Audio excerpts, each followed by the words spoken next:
that this should not stop at that. There should be prosecution.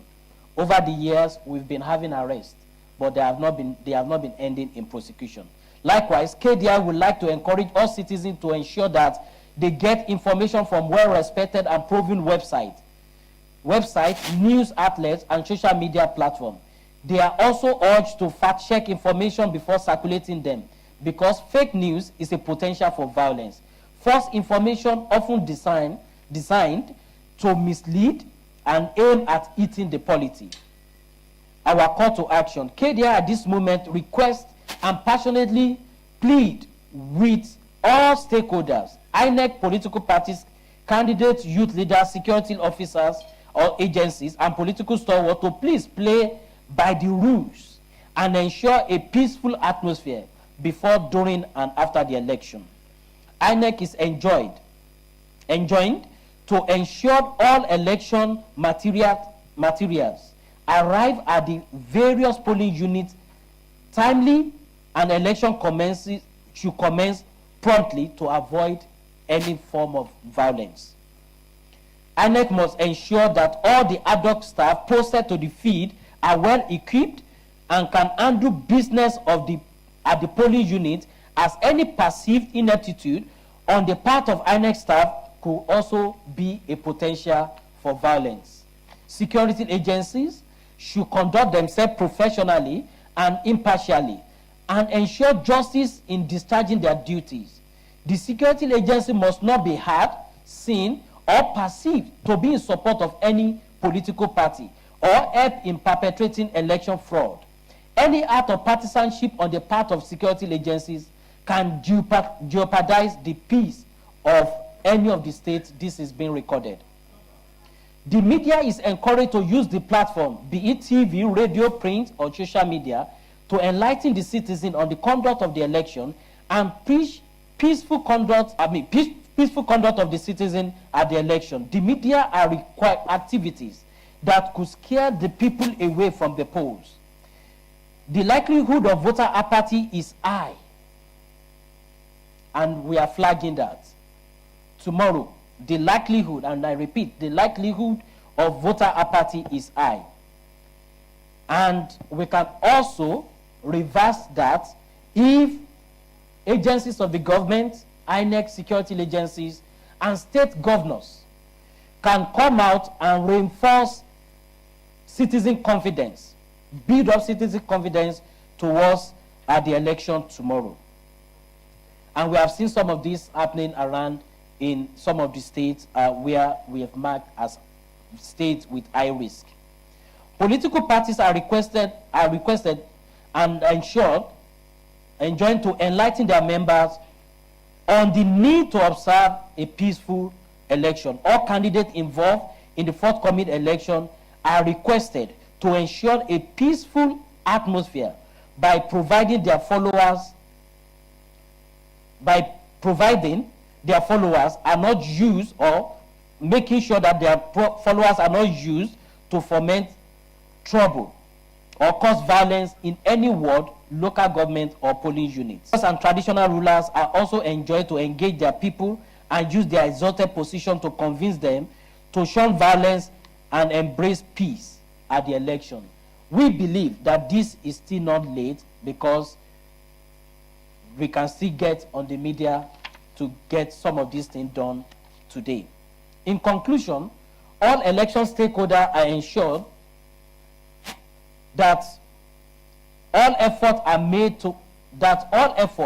made towards having a violence-free election, as we hope for a peaceful atmosphere during and after the election. Kimpart Election Violence Situation Room or Data Center, we are observers on the feed across the 36 states, and by the way, we are deploying over 1,200 observers across the 36 states in an FCT. We'll be escalating violence, cases of violence, potential for violence, and any hindrances along the, in the process, in the electoral process. We'll be escalating that to security agencies and INEC for swift response, and we will also be documenting and be putting together the data so that we can have something, data to use after the election to mitigate. Given this, citizens are encouraged to report issues of violence and those capable of causing violence to the security agency and also to KDI Situation Room through our toll-free line, which is 080,000 10,000. It's a toll-free line, 080,000 10,000, or any of our social media handle, Twitter at KDI_NG, Instagram at KDI_NG, or Facebook at KDI Nigeria. Now, thank you so much for listening, and we hope that we're going to have a very peaceful election. Just before we go into the, just before I take your question, I want to show you some of the hotspots and some of the reports we had in the February 25th election. Okay, so in terms of the violence tracking, one of the things, but before that, in the February election, let's go to what we have. And okay, so before the election, we did release a report, and some of the states you see here are highlighted as states with high risk of electoral violence in the country, and where we have been able to flag to security agencies. However, this was just before the election. However, on the day of election, 25th of February, this was what the map looked like. Where you see red, you have more than 20 victims in that state. Where you see the amber color, where you see red, you have more than 20 victims in that state. Where you see amber, we have less than 20 victims. And then where you see the green, we have less than 10 victims. For instance, let me go to Lagos. This is the number of victims recorded and documented in Lagos. And of course, here in Borno, you have 10. Of course, this is already in the report that will also be shared to you. Look at Nasarawa. Here, you have 91 victims. But of course, this is what the map looked like. This is what we have on the election day. However, let's go to, on the election day, like I said, 89 cases, as we read, 89 cases on the 25th, 89 cases of election violence was recorded. Now, this is the spread across the states. Now, but let's look at the details. This is the details now. Here, this is what the perpetrators is giving us. Now, you have more party talk perpetrating issue of electoral violence on the election day. And then you have, this is what the percentage is showing us on election day. Again, out of 89 cases of electoral violence, we have 676 victims. And like I showed you, scattered all across. Adamawa, 21. And then just all across Nasarawa, and then you see Lagos have 160. Then let's see Rivers have 55 victims on that day. Various degree of injuries, and then in some places we recorded deaths. So, again, this gives us the categories of the victims. We have 21% of the total victims to be INEC officials. In some places, INEC officials were attacked. And then we have 1% of these to be security agencies as the victim. Then party members 6%, and then party agent is 4%. However, look at this, 64% of the victims are just regular voters. And then you have others which talks about, in some places, like the state paramilitary organization that decided to come out on that day and that. But this is not good enough. And I think we can have election, but this talks about the gender. Here, out of the 671 victims, you have 16% of them confirmed male, and then 5.6 confirmed female. Then the remaining 77 unable to determine. And why do we have unable to determine? Because some of the observers could not wait when some of those things were happening. So there are times they have to run for safety and report later. But where we are able to confirm, this is what the data is showing us. So, and we expect that our elections this time around should be violence-free. Of course, all the indicators we are having now is not really showing that. In my statement, and which in the statement KDI just read, and which I'm still going to, you're going to have a copy, some states have been identified as states with high risk that the security agencies should pay close attention to. In the past few days, things have been going on in Kano. Things have been going on in Bauchi. Things have been going on in Sokoto. Then again, in the southeast, things have been going on in Imo. Things have been going on in Ebonyi, Enugu. And then in the north central, we've had cases of intimidation and things going on in Kogi, most especially. And Kogi is worse because that also have another gender component to it, where women are being harassed. And don't forget that in some of those states that will be having the state election, we also have women contesting. And then in the south, we've seen things happening in Delta. You even see assassination attempt on the PDP governorship candidate in Delta. We've seen things happening in Rivers. And then in the southwest, we have also seen things going on in Lagos. Even till yesterday, we were still reporting, we're still getting reports from our observers who have been tracking the pre-election, 18th election environment. We're still getting reports of things happening. In fact, this morning, we even got a report, a disturbing report in some places, and places in Lagos where you have Egungun coming out in broad daylight with cane and beating people. You know, all these things accumulating into what we call voter intimidation. And when this is not tamed, and that is why we flag it, that we might likely have voter apathy. All being that is made, and when people are also resolute to come out, and then we can also, I think at the end of the day, we want democracy to win. So thank you so much for listening to me.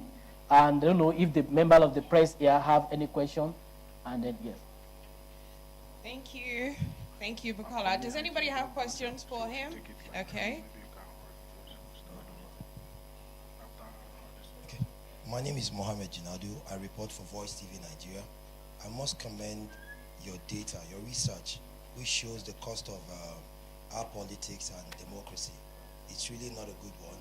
But I think based on feedbacks prior to the election and during the election, I'm asking KDI, do you have any mechanism to focus on religious bodies? Because some of these numbers you're seeing were actually not really political. They were mostly narratives that religious bodies sold that went against normal electoral processes. What mechanism do you have to stem so these numbers can go down? Because really, followers don't start violence in politics. It's usually the voice and the narrative of the actor or the people who are the backers of the actor. So I feel if you have a mechanism to focus more on these people, these numbers will go down. Because if we keep losing people, all because we want to have a process that simply elects someone to get to pilot the affairs of the nation, it's not democracy per se. So thank you for this data. It's actually wonderful. Thank you very much. And in answering that, I think let me first of all talk about what we have done and what we are still doing. And what we have done is to, after gathering the data for some time, and then just like, for weeks. So what we did was to bring Commissioner of Police together. We invited them from 6 geopolitical zones to Abuja here, where we had a technical session, closed door meeting, show them the data. This is what the data is saying. From our findings, from our methodology, we've been able to identify. What we have even done was to get, not showing states to them, we were showing local governments. That said, this local government, and I think it's in the report. Now, this local government was shown and was given to them. However, and that was what we did. And then again, what we done again was to convey like a national stakeholder dialogue, where we also brought political party and the religious leaders together too, and to also tell them this is what the data is saying. It's not looking good. On the election day, what we are doing and what we did in the last election day was, and I think it's in the statement, was to work with the situation room of INEC and the security agencies. As our observers are sending the report, we are escalating so that they could mitigate. And at the same time, we also expect them to be proactive. But to say this, Nigeria, I think we need to do better in terms of professionalism of our institutions. And I think that is where the challenge is. Every institution are getting political, and which is a dangerous trend. The traditional council is getting, traditional institution is getting political, religious institution is getting political, security agencies. And then, if all these apparatus, all these institutions are getting political, then what do you expect INEC to do? And probably that is one of the things that was responsible for the disappointing show of the presidential election. And I think these are conversations we need to start having after the election. On the part of KDI, we've noted some recommendations that which we feel they should be part of what we call reforms we should be looking at after this election. Serious reforms. In fact, one of them is we need, I think we need to overhaul this entity called INEC. That is number one. Then we need to really define, maybe we unbundle some of their responsibility, and then we also need to redefine what our institution is. This morning, I still said it. I said, look, Nigeria, it is called Nigerian police. It is called Nigerian army. It is not APC police. It is not PDP police. And this is where we have challenge. When the loyalty of an institution is not to the constitution, but to an individual, then we are destroying our institution. And I think we can do better. I think we can do better. But one of the things we do in KDI is gather the data together, pull the data together, then data-driven advocacy is easier. Because you remember the presidential spokesperson of the spokesperson of the president, Gabachio, came out and said it was pocket of violence.